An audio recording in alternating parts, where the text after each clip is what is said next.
Hello folks, Shintigercurl here, that dude in the straw hat, here to bring you yet another awesome video. It is Sunday night, the 34th week of November, so you know what that means? Time for a pay-per-view. What pay-per-view, you may ask? Well, it's only the second longest running pay-per-view, and one of the WWE's Big Four. That's right, it's the Fall Classic, that is Survivor Series. So, this also marks the 25th anniversary of the debut of the Phenom, The Undertaker. As well as this, tonight is also the finals of the World Heavyweight Championship Tournament. 4 men will enter. 1 man will leave with the title. What happens? Got my notes. Let's find out. So anyway, we can start with a pre-show, and it gets us warmed up for Survivor Series with a traditional Survivor Series style matchup. In that two five-man teams face off. If you pinned, or submitted, or otherwise are counted out or are disqualified, you are eliminated and you have to go back to the back, and the rest of the team has to fight on and without you. So anyway, this one which got no build-up pits the team of the Ascension, Stardust, Bo Dallas, and The Miz versus Neville, the Dudleys, one half of the Primetime Players, Titus O'Neil, and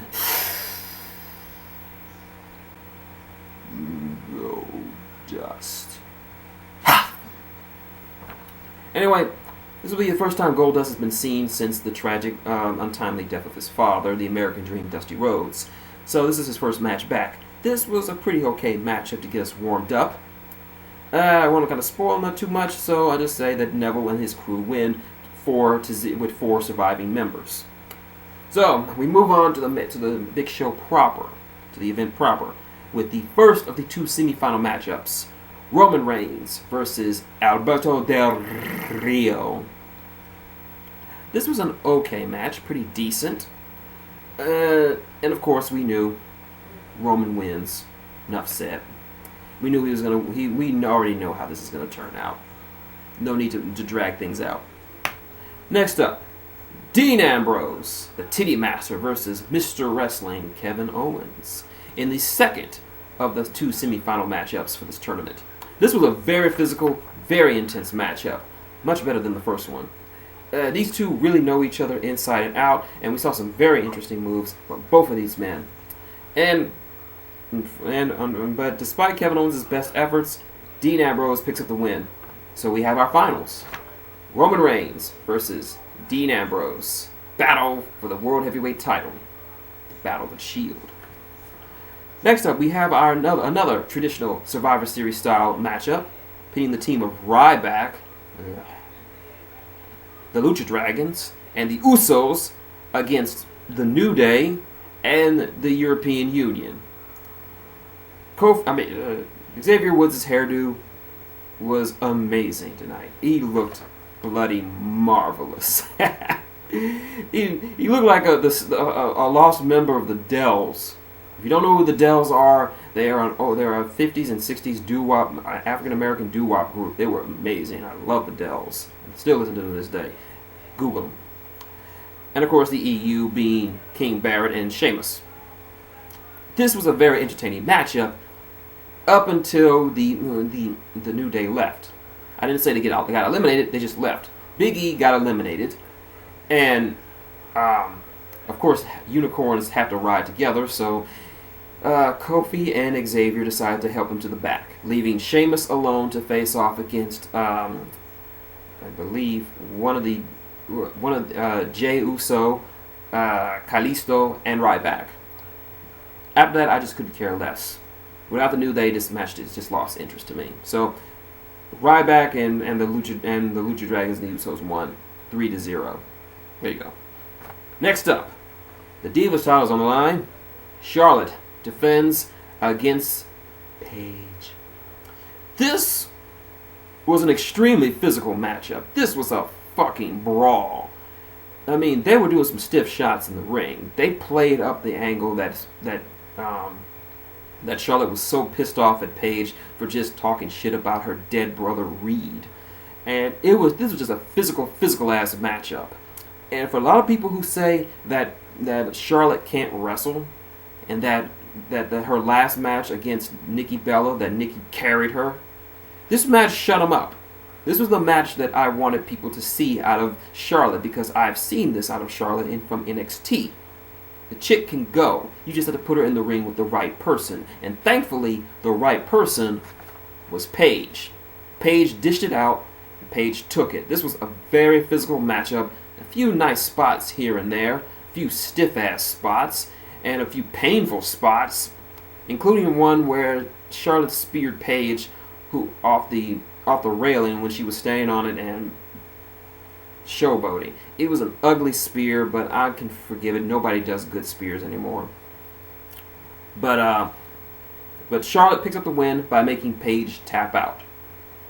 Possibly the best main roster diva match you will see all year. It's certainly no Bayley Sasha, but hey, it was pretty good. Fortunately, the crowd was completely dead for it because, well, fuck Atlanta. Anyway, we got another breather match. Tyler Breeze, Prince Pretty, takes on the show-off, Dolph Ziggler. This is a pretty good match. I knew it was going to be. These two have excellent chemistry together, both on the mic and in the ring. Surprisingly more technical than you'd expect from Tyler Breeze, but then again, what can you expect from the King of Cubeville? Surprisingly, Tyler Breeze wins this with the Unprettier. That's right, Christian's old move. I hope he got permission from Christian to use it, but it fits him. He got to unpretty those uggos. Next up, the Wyatt family versus the Brothers of Destruction. It's not the main event. As someone else put it, I'm not sure why they would just not make this the main event, but since they've been hyping up the Undertaker's 25 years of history, but what can you do? The booking on this whole situation is turned upside down thanks to Seth Rollins being injured. So who knows what the original plan could have been. But anyway, this was not a traditional Survivor Series style matchup, but I have to say the entrance for the Undertaker was amazing. There was like a big ass door on the Titantron, and it showed the image of all of the Undertaker from his early days all the way up to the present, his evolution from his early days as that zombie that we know him to be, through to the Ministry of Darkness, to the American Badass, to Big Evil, to the current phenom that he is right now, which was amazing. This was a very good matchup. Braun Strowman got chokeslammed through a table. And finally, the Wyatts ate defeat after Undertaker tombstones Luke Harper in the middle of the ring. And afterwards, everyone gave Taker the standing ovation. The dead man deserves it. He really does. And finally, we come to our last match. Dean Ambrose versus Roman Reigns. Now, this was an interesting one because you can see my reactions because I recorded it previously. I'll have an annotation for them. I'll have an annotation for them somewhere in this video, preferably right up here. So check that out when you can. But you've already seen what my reactions were. This was a very short matchup, probably one of the shortest matches on the card. And Roman wins wholeheartedly. There's a celebration in the ring. Then Triple H comes out, asks to shake his hand, shake Roman's hand to make him his guy, and Roman decides to spear him. Then, out from nowhere, Sheamus comes in with the Money in the Bank briefcase. He cashes in, tries to pin him, but he doesn't. Then there's a sequence where Roman eats a bro kick. 1, 2, 3. Sheamus, 4-time champion. And for the second time this year, a Money in the Bank winner screws Roman out of a world title run. I'm okay with this. I really am okay with this. Because Roman, even though we knew he was going to win, there's no way he can't reign because he's still not done cooking yet. He's still not... The fans even cheered that Sheamus won. People are not happy with Roman winning because he's not ready yet.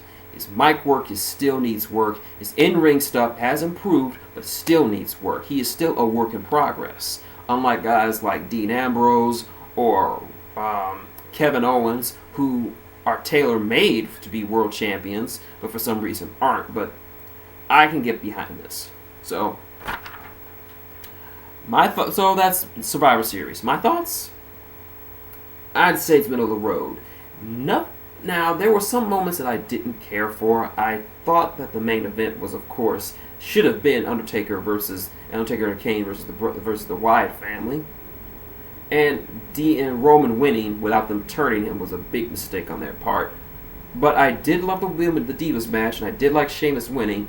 Unfortunately, the Survivor Series style matchups, which should have been the focus of the pay-per-view, didn't get much build, so I really couldn't get into them as much as I would have liked. So I can't. It's not that they sucked; they were good. It's just I didn't really care about why these people were fighting each other in this type of matchup. So it's hard. It's hard now. Normally, Survivor Series style matchups usually have a lot of build up to them. Like last year, we had a major build up with Team Cena versus Team Authority, in which they were fighting to take the Authority out of power. And that was a big storyline thing. They had a lot of build up to it.